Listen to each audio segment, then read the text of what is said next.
बहुत समय पहले की बात है। एक गांव में मिताली नाम की सुंदर युवती रहती थी।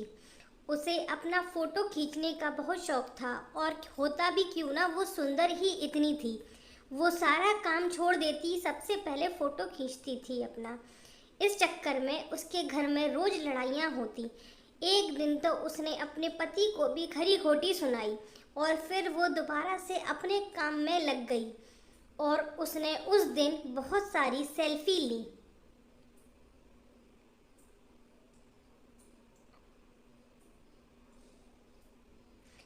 ये चुपके से एक जिन देख रहा था जिसका नाम टिल्लू था।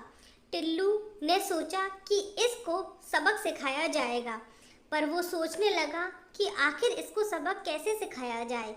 जब वो ये सब सोच रहा था तो उसे ने आंख बंद करके सोचा कि चलो मैं राजा से इसकी शिकायत करता हूँ।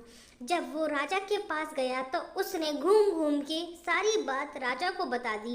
राजा ने कहा, अरे मेरे राज्य में ये सब क्या हो रहा है? आदमियों पर उनकी औरतें क्यों चिल्ला रही हैं? तब टिल्लू ने कहा, महाराज वो युवती इतनी सुंदर है कि वो अपने आगे किसी की चलने नहीं देती। राजा ने कहा कि तुम एक साधु से मिलो। तब टिल्लू वहां गया और टिल्लू ने उस साधु को सारी बात कह सुनाई। साधु पहले तो मुस्कुराया, फिर साधु ने उसे उपाय बताया। साधु उसके घर के पास पहुंचा और सारी चीज़ें ध्यान से देखने लगा। उसने देखा कि युवती वास्तव में बहुत सुंदर थी। वो अपनी सेल्फी लिए जा रही थी और पोस्ट किए जा रही थी। उसे अपनी खूबसूरती का बहुत घमंड था।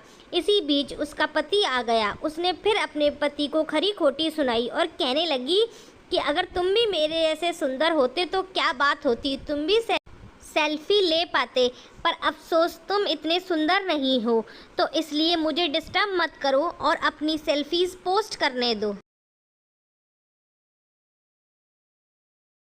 को ये देखकर बहुत गुस्सा आया। उसने सोचा इसको सबक सिखाना ही पड़ेगा कि क्यों ना इसका भेष बदल दिया जाए और इसे बूढ़ा कर दिया जाए। सोचते सोचते शाम हो गई। साधु ने कहा कि अब ये सही समय है इसको सबक सिखाने का।